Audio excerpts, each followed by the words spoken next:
नहीं है। अभी हम क्या है, किड्स हैं, बच्चे। बच्चे किस तरह खुश होते हैं? उछल कूद के, खेल कूद के करते हैं, खुश हो जाते हैं। हमारी हालत भी दीन के मैदान में बिल्कुल ऐसी है। दो चार नारे लगा लिए, वाह वाह कर लिए, उछल कूद कर लिए, कुछ पटाखे फोड़ लिए, केक काट लिया, हाँ सजा दिया, बस इसमें खुश हो गए कि इमाम ज़माना राजी हो जाएंगे। ये बच्चों का काम है, ये नाबालिग और बेशऊर लोगों का काम है। बाशऊर और बालिग दीनदार वो होता है कि जो इस ज़र को बर्क को छोड़कर अपने किरदार साजी करता है। उसे पता होता है कि इमाम इस अमल से खुश होंगे। जब इंसान दीनी एतबार से बालिग हो जाए तो फिर वो अपनी किरदार साजी करता है। किरदार साजी करने के बाद फिर केक काटने का भी मजा है, फिर चरागां का भी मजा है, फिर मनकबत खानी का भी मजा है। लेकिन किरदार के बगैर मनकबत खानी बिल्कुल ऐसी है। माजरत के साथ ये जुमला मैं तशबीह के तौर पर अर्ज कर रहा हूँ। किरदार के बगैर ये मनकबत खानी ऐसी है कि जैसे दरबार शाम में अली की फजीलत बयान होती है। किरदार के बगैर दरबार शाम में मौला अली के फजाइल कभी कभार आप मूड हो गया बयान करते थे, वाह वाह भी होती थी, उस पर इनामात तकसीम होते थे। पता है ना आपको तारीख, या नहीं सुनी आपने तारीख? दरबार शाम में एक दिन अमीर शाम का मूड बड़ा अच्छा था। कहा सुनाओ अली के फजाइल कोई है, इनाम मिलेगा, बशर्ते कि चापलूसी नहीं होनी चाहिए। तो शुअरा आए, जो कि अरब में शुअरा और शायरी तो बहुत आम थी, फिल बदीहा, यानी बैठे बैठे सोचते सोचते यहां बोल रहे हैं और शेर निकल रहे हैं। आज के शायर तो बैठ के घंटों लिखते हैं ना, सोचते हैं, काटते हैं, फिटिंग करते हैं, नहीं। फिल बदीहा अशआर यानी इधर बोल रहे हैं और शेर खुद ब खुद बन रहे हैं, वजन के साथ, काफिये के साथ। फिर बदीहा शायर मौजूद थे। हाँ, अब वहां पे अली के फजाइल पढ़ना शुरू कर दिए। अमीर शाम ने बाकायदा इनाम तकसीम किया। ऐसी मनकबत खानी का क्या फायदा? ऐसी मनकबत खानी का कोई फायदा है? कोई फायदा नहीं है। जब तक अली की इमामत का इकरार ना कर लिया जाए और दूसरे मरहले में जब तक अली की इताअत ना की जाए तो फिर आप जितनी भी मनकबत खानी करें उसका कोई फायदा नहीं। हमने एक मरहला तो तय कर दिया, चल अल्हम्दुलिल्लाह, एक मरहला क्या है कि अली की इमामत का हम इकरार करते हैं, लेकिन दूसरे मरहले में हम बहुत पीछे, दूसरे मरहले में हम बहुत पीछे। अली की इताअत के मामले में हम बिल्कुल निल, कमजोर, ढीले हैं, बिल्कुल जीरो। मैं आपकी बात नहीं कर रहा क्योंकि ये तकरीर उमूमी है ना, सबके लिए। खुदा ना खास्ता आप इसको अपने दिल पे मत दीजिएगा। सलवात भेजे मोहम्मद वाले। पूरी रात महल्ले के अंदर आप पटाखे, ये नाबालिग लोगों की अलामत है। ये बचकाना आदतें और हरकतें हैं कि जो कोई अहले बैत का चाहने वाला कर सकता है। आज की रात निकले, चूंकि आज की रात किसके साथ मखसूस है पता है? कल गुजरी हुई और आज की रात, आज का दिन और ये अय्याम किससे मखसूस है? मुस्तज़अफ़ीन के साथ, कमजोर लोगों के साथ। चूंकि इमाम ज़माना इस वक्त क्या है? मुस्तज़अफ़ है, कमजोर है। कमजोर है ना, ताकतवर तो नहीं है। ताकतवर होते तो कब की हुकूमत कायम कर चुके होते। ये आयत जो मैंने पढ़ी, वनुरीदु अन नमुन्ना अलल लज़ीना इस्तुज़अफ़ू फिल अर्ज़, हमारा अल्लाह कहता है, अल्लाह ये फरमाता है कि हमारा इरादा ये है कि जो लोग जमीन में कमजोर कर दिए गए हैं, मुस्तज़अफ़ हैं, मैं वादा करता हूं कि कल इनको मैं जमीन का वारिस बनाऊंगा और जमीन का इमाम बनाऊंगा। इससे मुराद कौन है? इससे मुराद इमाम ज़माना है, जो अभी मुस्तज़अफ़ है, कमजोर है, तन्हा है, कोई मदद करने वाला नहीं है, इसलिए वो ज़ुहूर नहीं कर सकते। अगर मददगार होते, कम से कम जो तादाद बयान की गई है वो 313, अगर 313 खालिस असहाब होते इमाम की नुसरत के लिए तो इमाम का ज़ुहूर हो चुका होता। इसका मतलब क्या है, इसका माना क्या है? माना यह है कि इमाम इस वक्त मुस्तज़अफ़ है, कमजोर है, तन्हा है। तो आज की रात, गुजरी हुई रात, ये अय्याम किसके साथ मखसूस है? कमजोरों के साथ। बैनी व बैन अल्लाह, यानी अपने और अपने खुदा को दरमियान में रखे। तीसरा कोई फर्क नहीं, आप रहें और अपने खुदा को हाजिर और नाजिर जानकर हम सब देखें कि हमारे मुआशरे में कोई कमजोर मोमिन अगर है तो क्या हम में से किसी मोमिन ने उसकी मुश्किल को हल किया है या नहीं किया?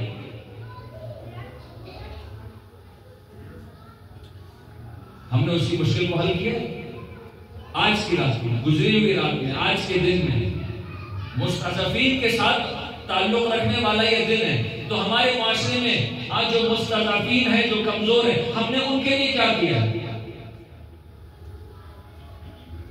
हमने तो केक काटे, हमने चरागा किया है, हमने अपने बच्चों को पैसे दिए थे, बेटा जाओ फुलझड़ियां जलाओ, पटाखे फोड़ो, ताकि दुनिया को पता चले कि हम इमाम ज़माना का इंतजार कर रहे हैं। इंतजार पटाखे फोड़ो। मैं पटाखों के हक में तो नहीं हूं, क्योंकि ये हराम है, कतअन हराम है, और ये इसराफ में भी आता है, मर्दुम आजारी और लोगों को अजियत पहुंचाने में आता है। दो दलाइल की बुनियाद पर ये हराम है। केक काटना हराम नहीं, चरागा करना हराम नहीं है, लेकिन जब किरदार साजी ना हो ना, तो फिर इस केक काटने का कोई फायदा नहीं है। ये फकत एक रस्म है अपने आप को और दिल को खुश करने के लिए। ये चरागा जब किरदार साजी, किरदार का नूर जब माशरे में ना होना, तो आप 1000 वाट का बल्ब भी हर गली में लगा दे तो उस नूर का कोई फायदा नहीं है। इसलिए कि हमारे दिल जब तारीख हो तो रोडों पे रोशनी अगर हो जाए और लाइटें अगर जल रही हो, बुझ रही हो, तो उसका कोई फायदा नहीं। चरागा करें, लेकिन पहले किरदार का चरागा करें। केक काटें, लेकिन पहले अपनी ख्वाहिशात को काटें।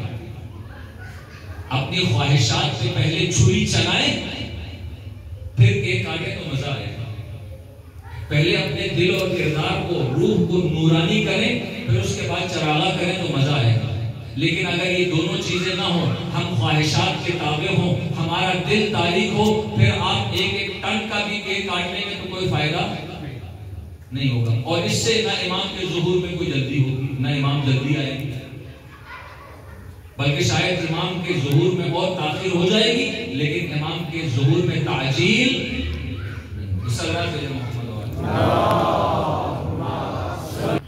एक जुमला, एक जगह से हम कहीं मजलिस पढ़ के आ रहे हैं, यही कोई काम किसी घर से, मोमिन ने कहा कि मौलाना साहब गाड़ी में चले, हम आपको घर छोड़ दें। रास्ते में बातों बातों में मैंने एक बात कही, मैंने कहा हमारे माशरे का एक ज़ाफ़, एक कमजोरी ये भी है। तो उनमें से एक साहब बड़े समझदार थे, हमारे दोस्त हैं, उन्होंने हाथ जोड़ के कहा, क़िबला मिंबर से कभी ये बात नहीं की, 90% लोग आपके दुश्मन हो जाएंगे। मैंने कहा कि पहला दुश्मनी तो शुरू हो गई है, 90% तक ही पहुंच जाएगी। कहने के क़िबला ये बात आप बिल्कुल सही कह रहे हैं, शरीयत के मुताबिक कह रहे हैं, हलाल और हराम को समझकर आप कह रहे हैं, और मैं जानता हूं कि आप सही कह रहे हैं, लेकिन आप ये बात नंबर से खुदा के लिए मत कहिएगा कहीं जज्बात में आकर आपने ये बात कह दी, इस्लाह की खातिर कह दी। लेकिन जो दीनदार तरीन तबका भी है, तो उनमें से भी अच्छे खासे लोग आपके दुश्मन हो जाएंगे कि ये बात कैसे करती है, इनको क्या हक पहुंचता है ये बात कहने का। उस मोमिन के बकौल हमारे माशरे की ये हालत है कि एक आलिम मिंबर से सही तरीके से खुलकर हलाल और हराम बयान नहीं कर सकता। क्यों? क्योंकि माशरा दुश्मन हो सकता है। जाहिर है फिर मसलहत है, मसलहतन पे खामोश रहना पड़ेगा।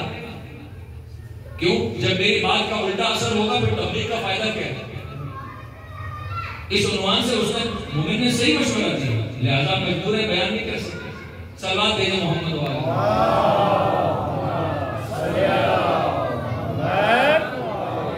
टाइम चूंकि बड़ी तेजी से गुजर रहा है और बातें बहुत हैं, और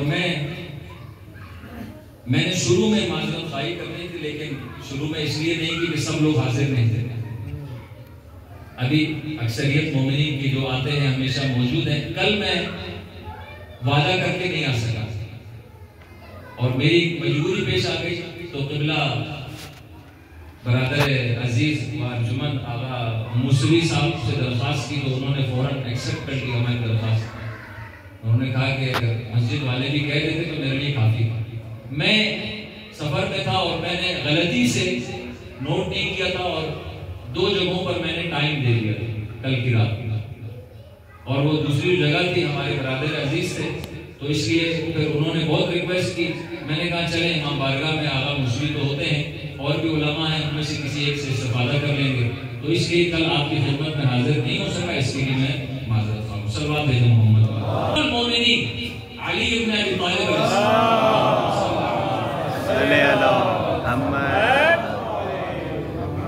का खुतबा है जो नहजुल बलागा में भी मौजूद है, खुतबा नंबर 138। बस ये 2 जुमलों की आपको जहमत और थोड़ी सी इसकी वजाहत और आपकी जहमत है। मौलाए कायनात इरशाद फरमाते हैं, इमाम अलैहिस्सलाम ने इमाम ज़माना का नाम नहीं लिया, लेकिन जो सिफत बयान की है वो इमाम ज़माना पर 100% पूरी उतरती है। जुमला क्या है सुनिएगा, इमाम अलैहिस्सलाम फरमाते हैं, यानी मौलाए कायनात, और ये खुतबा नहजुल बलागा में मौजूद है, खुतबा नंबर 138। यातिफुल हवा अलल हुदा इज़ा अतफुल हुदा अलल हवा। इमाम के ज़ुहूर के वक्त इमाम की एक खुसूसियत अमीर अल मोमिनीन बयान कर रहे हैं। किसकी खुसूसियत? इमाम ज़माने की एक खुसूसियत। अमीर अल मोमिनीन फरमाते हैं कि जब वो आएगा तो इंसान की ख्वाहिशात को हिदायत के ताबे बना देगा। तवज्जो कीजिएगा, जुमला बड़ा इल्मी है, इमाम का जुमला। इंसानी ख्वाहिशात को क्या करेगा? हिदायत का ताबे बना देगा। जब लोगों ने हिदायत को अपनी ख्वाहिशात के ताबे बना दिया हो, उस वक्त वो ख्वाहिशात को हिदायत का ताबे बनेगा। यानी इमाम ये फरमा रहे हैं, नहजुल बलागा में फरमा रहे हैं कि इमाम के ज़ुहूर से पहले लोगों ने क्या किया होगा? हिदायत को अपनी जाती ख्वाहिशात के ताबे बना दिया होगा। यानी क्या मतलब यह कि हम हिदायत चाहते हैं, लेकिन हमारी ख्वाहिश के मुताबिक हिदायत होनी चाहिए। हिदायत तो हम सब चाहते हैं, लेकिन हिदायत कैसी होनी चाहिए? हमारी ख्वाहिश के मुताबिक। हमारी कौम, हमारे कबीले, हमारी जबान, हमारे रस्म और रवाज और हमारी जो जाती ख्वाहिशात है, हिदायत हमारी ऐसी होनी चाहिए। निकाह अगर होगा तो निकाह के अंदर जनाब ये रस्म भी होगी, वो रस्म भी होगी, ये रस्म भी होगी, तब हमारा निकाह होगा, वरना नहीं होगा।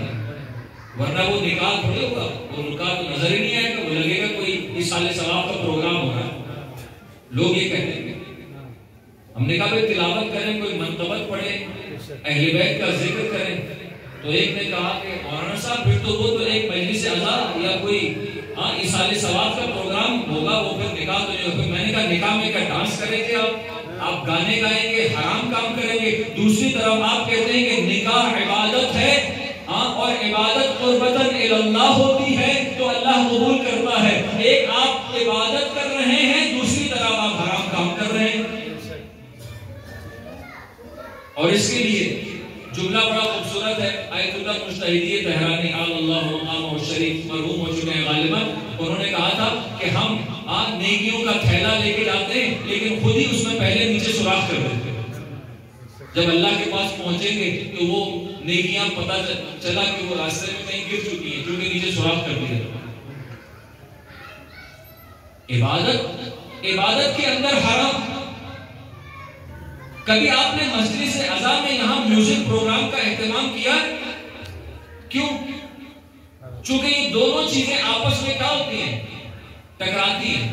चूंकि मस्जिद से अज़ा है, अहले बैत की महफिल है, मस्जिद है, नमाज हो रही है, तो आप कहेंगे नहीं म्यूजिक का प्रोग्राम होना बोले नहीं चाहिए। क्यों? चूंकि वो हराम है, ये इबादत है, ये अल्लाह के लिए है और म्यूजिक शैतान के लिए है। तो मैं कहता हूं कि निकाह भी अल्लाह के लिए है, गुनाह से बचने के लिए है, ताकि वो नौजवान हराम से महफूज हो जाए और आप उसी हराम से महफूज रहने वाले अमल में और इबादत में खुद हराम कर रहे हैं। ये कैसी लॉजिक है? ये समझ में नहीं है। हाँ, ये क्या है? ये नाबालिग लोगों की अलामत है जो इस तरह के उछल कूद पर खुश होते हैं।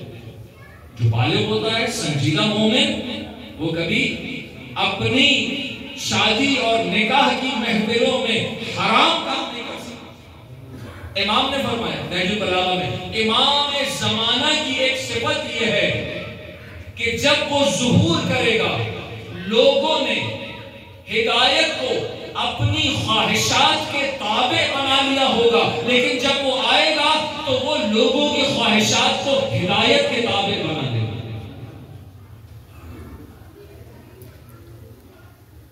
लोगों की ख्वाहिशात को क्या करेगा? हिदायत के ताबे बनाएगा। लोगों की ख्वाहिशात हिदायत की इत्तिबा और पैरवी करेंगे। और दूसरा जुमला और आखिरी जुमला, सल्लल्लाहु अलैहि मोहम्मद। और जब वो आएगा, दूसरी सिफत उसकी यानी इमाम ज़माना की सिफत, वयअतिफुर राय अलल कुरान इदा अतफल कुरान अलल राय। सारे फसाद की जड़ यही मसला है। सारे फसाद की जड़ क्या है कि हम मुसलमानों के अंदर खुसूसन कुरान की तफसीर अपनी राय के मुताबिक करते हैं। कुरान की तफसीर इस तरह करते हैं अपनी राय, जैसा मेरा फिरका मुझे कह रहा है, जैसा मेरा माहौल और माशरा, जैसी मेरी फिक्र, जैसी मेरी तरबियत कह रही है, मैं उसके मुताबिक कुरान की तफसीर करूंगा। यानी कुरान को मैंने अपनी राय का ताबे बना लिया। कुरान को मैंने अपनी जाती मफादात का ताबे बना लिया। यानी कुरान मेरे मफादात और मेरी राय के कंट्रोल में है।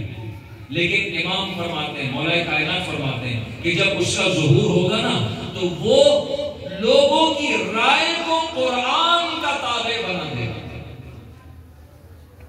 लोगों की राय को, लोगों के नजरियात को कुरान का ताबे बना देगा। यानी जब वो आएगा तो वो कुरान की ऐसी तफसीर करेगा कि सारे जितने भी बातिल जो आरा है वो सब खत्म हो जाएंगे।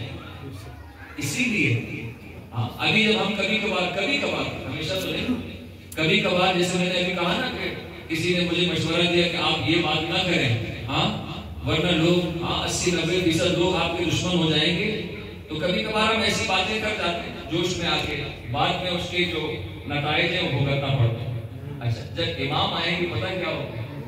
इमाम जब आके दीन की बातें करेंगे ना, तो हम सब कहेंगे ये कोई नया दीन लेके आया है। रिवायत है ये। जब इमाम ज़ुहूर करेंगे और शरई मसाइल बयान करेंगे, दीन बयान करेंगे, हिदायत बयान करेंगे, तो सब चीख कर कहेंगे कि भाई ये कोई नया दीन बयान कर रहा है, ये तो हमने नहीं सुना था।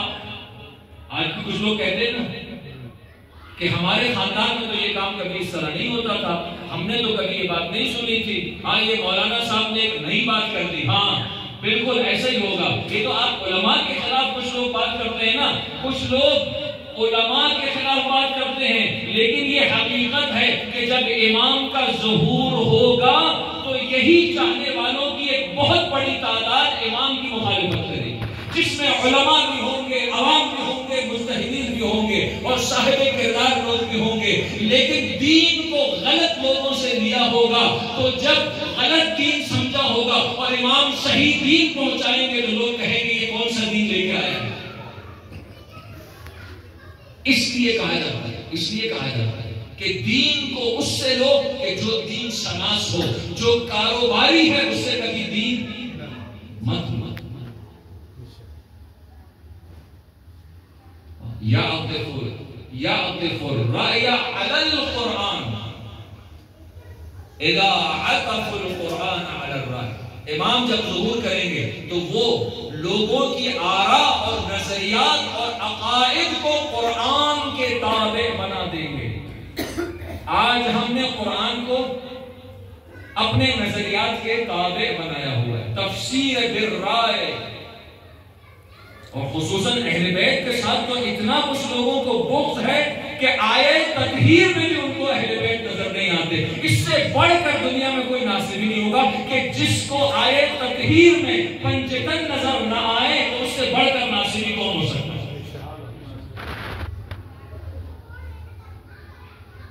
ये इमाम ज़माना के ज़ुहूर के बाद के हालात हैं। दो जुमले हैं जो इमाम के एक खुतबे के अंदर मौजूद है। सल्लल्लाहु अलैहि मोहम्मद तो अजीज़ान की गिरामी, इमाम ज़माना की विलादत हर साल आती है और चली जाती है। हम केक काटते हैं, खुशियां मनाते हैं, तालियां भी बजाते हैं, और अब तो म्यूजिकल प्रोग्राम करने की जरूरत है ना। म्यूजिकल प्रोग्राम करने की क्या जरूरत है, गानों की महफिल करने की क्या जरूरत। हमारी मनक़बतें माशाअल्लाह इसमें इतना म्यूजिक है कि उसमें दोनों ख्वाहिशात पूरी हो जाती है।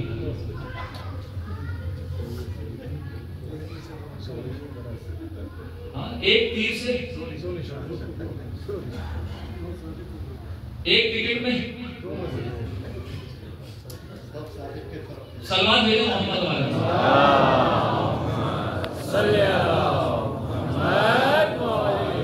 इसमें कोई एक शख्स जिम्मेदार नहीं है। किसी का नाम मैं ना लेता हूं ना मुनासिब समझता हूं, लेकिन हमारे पूरे माशरे की ये हालत हो गई, पूरे ईरान की ये हालत हो गई। ईरान बाद चीजों में हमसे बदतर है। कुछ लोग कहते हैं कि किबला आप क्यों मुखालिफत करते हैं, ईरान में तो ये हो रहा है। तो मैंने कहा ईरान में जो हो रहा है सब कुछ सही हो रहा है। वहाँ मुज्तहिदीन की मरजइयत निज़ाम विलायत फ़क़ीह की हुकूमत है, तो वहाँ कोई क्या हराम काम नहीं करता।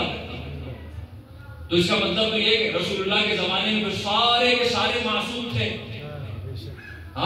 अमीर अल मोमिनीन के जमाने में सारे के सारे लोग मासूम थे, जो इमाम खुद मौजूद थे। जब इमाम की मौजूदगी में, नबी की मौजूदगी में सब के सब मासूम नहीं होते हैं। दुश्मन भी होता है, मुनाफिक भी होता है, खारिजी भी होता है, नासिरी भी होता है। तो जब आज इमाम ज़ाहिरन मौजूद नहीं है तो ये सारी कैटेगरीज मौजूद है। ये सारी कैटेगरीज मौजूद है, ये सारे तबक़ात मौजूद हैं। मुनाफिक भी मौजूद है, शियों के अंदर मुनाफिक मौजूद है, नासिबी मौजूद है, खारिजी मौजूद है, दुश्मनान अहले बैत मौजूद है, फासिक व फाजिर मौजूद है, और आप जैसे मोमिन भी मौजूद है। सब तबक़ात मौजूद है। लिहाजा अगर ईरान में ये हो रहा है तो वो गलत हो रहा है। हम मुज्तहिद के ताबे हैं, किसी मुल्क के ताबे नहीं है। ईरान एक मुल्क है, उसका एक अपना कल्चर है, उसका हमारे से क्या ताल्लुक है। हम ताबे हैं मुज्तहिद के फतवा के। अब वो मुज्तहिद आयतुल्लाह सिस्तानी हो इराक में, या वो मुज्तहिद आयतुल्लाह खामेनाई हो ईरान में, या वो मुज्तहिद ईरान के अंदर आयतुल्लाह वहीद खुरासानी हो, जो जिसकी तकलीफ करता है, हम ताबे हैं नाइबे इमाम के। उसका फतवा क्या है, हम किसी ईरान और इराक के ताबे नहीं है। बात सीधी सी है, दो चार की बात, इसमें क्या तकल्लुफ़ है। तो लिहाजा ये बहाने मत लाएं कि जनाब ईरान में तो होता है, ईरान में होता है तो होने दो, वो भी गलत हो रहा है। हम तो कहते हैं यहाँ नहीं होना चाहिए, हमारा इख्तियार यहाँ पे है, हम बात कर सकते हैं। हमारा इख्तियार ईरान में नहीं है, इराक में नहीं है, अफगानिस्तान में हमारा इख्तियार नहीं है, हाँ इंडिया पे हमारा इख्तियार नहीं है। जहां हम बात कर सकते हैं वहां तो बात कर रहे हैं ना। तो लिहाजा ये अहले बैत के जिक्र के साथ हराम काम, लहव लैब की महफिलें और लहव लैब के आलात का इस्तेमाल होना और फिर अपने आप को सुपीरियर शिया समझना, ये उससे भी बड़ा जुल्म है कि जो हमारी तरह जिक्र नहीं करता वो मुकस्सिर है,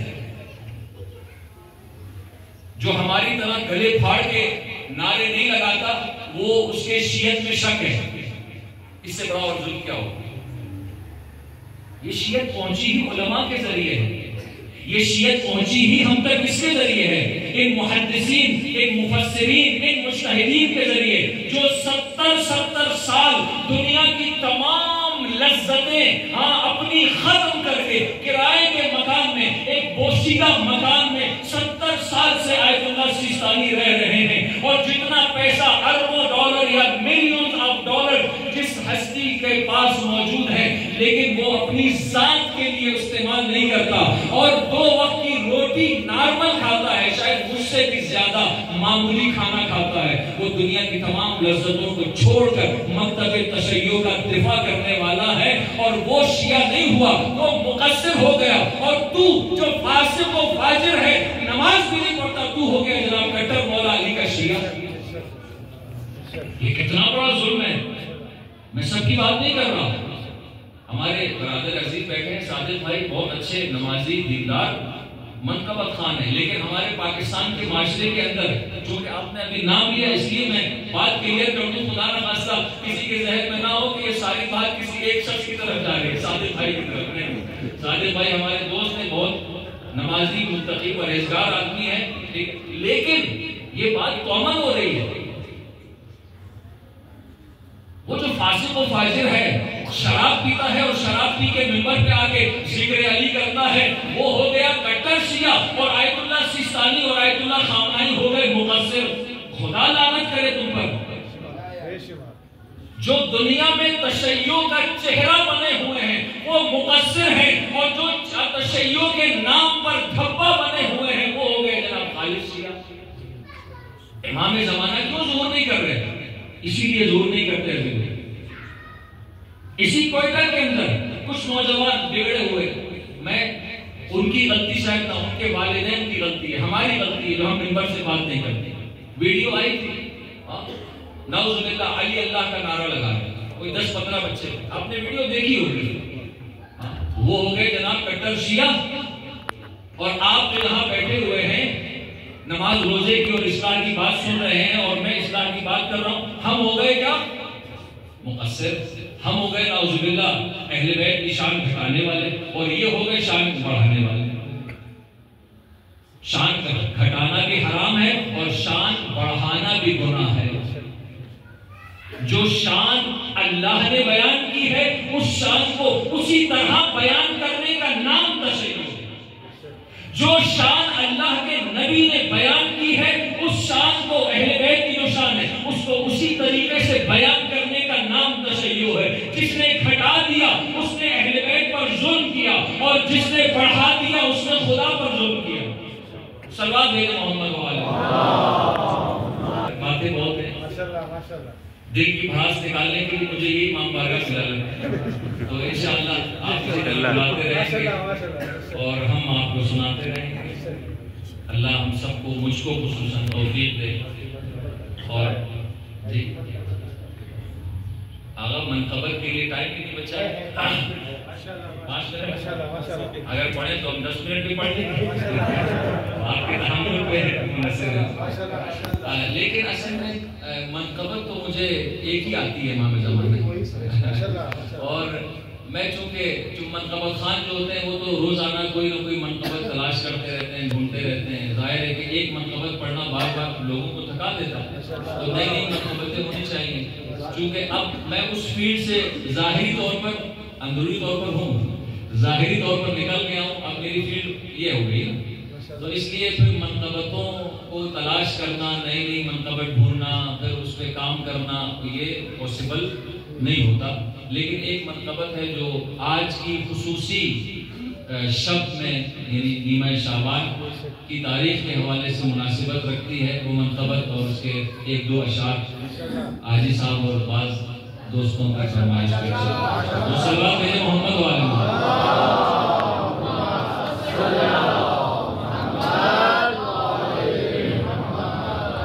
इमाम ज़माना की शान में हिंदुस्तान के एक शायर हैं, अभी उनका नाम मैं भूल चुका हूँ। तो में हमारे एक दोस्त थे, वो इस कलाम को पढ़ा करते थे और वो दोस्त दुनिया से जा चुके हैं। खुदावंद आलम हमारे उस दोस्त को, आलिम को, और जिस शायर का ये कलाम है खुदावंद अगर वो मरहूम है तो उन्हें गरीब रहमत फरमाए, खुसूसन हमारे दोस्त को जो मरहूम हो चुके हैं, और अगर वो शायर जिंदा है तो खुदा उनकी तौफीकात में मज़ीद इजाफा करे। इमाम ज़माना की शान दर्द की रेत में खो गए हैं, पलकों दिए जलते जलते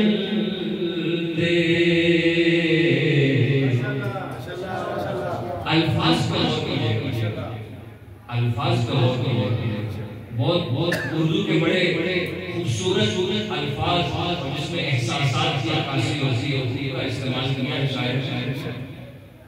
दर्द की रेत में खो गए हैं,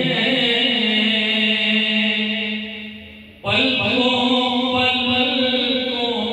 दिए जलते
अपनी ख्वाहिशात को रखे तो इमाम सुन लेते हैं।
क्या बड़ी बात थी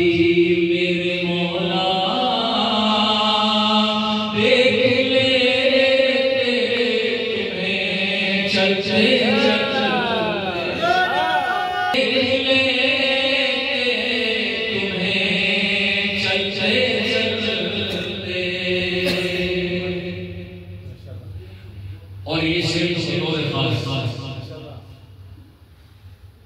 पास रहे भी नजरों से ओझल, दूर रहे करीब लगे जान। गैबत की तारीफ करी से गैबत किसे कहते हैं? पास रहे भी नजरों से ओझल, लेकिन इसके बावजूद आप नहीं जानते कि हमारी नजरों से ओझल हो सकता है, इस महफिल में हो सकता है, किसी महफिल में आप नहीं, लेकिन हम नहीं जानते हमारी नजरों से ओझल। पास रहे भी नजरों से ओझल, दूर रहे करीब लगे जान। सीख लीला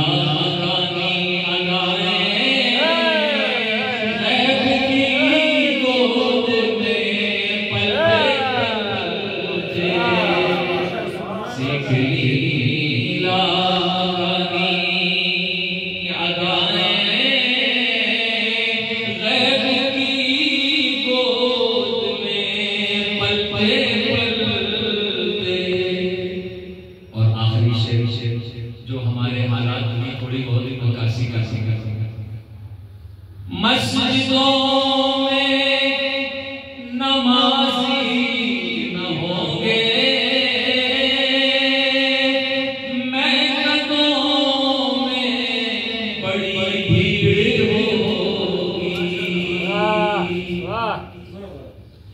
मस्जिदों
हमारे इमाम को सलामती इनायत फरमा, उन्हें दुश्मनों की गजब से, दुश्मनों के शर से महफूज फरमा।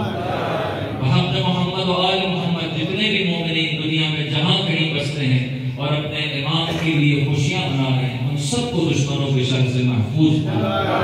जिन मोमिनीन ने इल्तिमास से दुआ की, हाजतमंद है, मुश्किलात में गिरफ्तार है, कर्जदार हैं और बहुत सारे मसाइल हैं, परवरदिगार तुझे वास्ता इमाम ज़माना की तूलानी ग़ैबत का वास्ता, इमाम ज़माना की मज़लूमियत का वास्ता, परवरदिगार इन तमाम मोमिनीन मोमिनात की मुश्किलात को आसान फरमा, मक़रूज़ के कर्ज को अपने खज़ाने ग़ैब से अदा फरमा, दीगर मुश्किलात को आसान फरमा, हल फरमा। परवरदिगार हमारे मरहूमीन को गरीब रहमत फरमा, हमारे शुहदा को शुहदाए करबला के साथ महशूर फरमा, खुसूसन पाराचनार के शुहदा को शुहदाए करबला के साथ महशूर फरमा। पाराचनार पे जुल्म खाने वालों, हर तरह का, जिस तरह का जो भी दुश्मन है, जिस शक्ल में है, परवरदिगारा उन मोमिनीन पर और उन मुसलमानों पर जुल्म खाने वालों को नाबूद फरमा। इस सफ़े हस्ती से उन सबको मिटा दे जो किसी तरह से जर्रा बराबर और जुल्म में शरीक है, उनको परवरदिगारा कैफर किरदार तक खुद पहुंचा दे। परवरदिगारा तुझे वास्ता इमाम ज़माना का और उनकी मज़लूमियत का, हमारे पाकिस्तान की हिफाजत कर। परवरदिगारा इस मुल्क के जो मुखलिस हैं, परवरदिगारा उनको ताकत अता फरमा। इस मुल्क के जो जालिम हैं, परवरदिगारा उन्हें ज़लील व ख्वार फरमा। परवरदिगारा तुझे वास्ता मोहम्मद व आले मोहम्मद का, इस मुल्क को जो अल्लाह के नाम पे, इस्लाम के नाम पे और अहले बैत के नाम पे बना है, परवरदिगारा इस मुल्क को अहले बैत के मुहिब्बीन का मरकज और गहवारा बना दे। परवरदिगारा तुझे वास्ता मोहम्मद और आले मोहम्मद का इस पाकिस्तान को नासिबियों और खारिजियों से पाक फरमा। परवरदिगारा हमारे इमाम के ज़ुहूर में ताजील फरमा, सबको उनके आवान और अंसार हकीकी में शामिल फरमा। रब्बना तक़ब्बल मिन्ना इन्नका अंतस समीउल अलीम।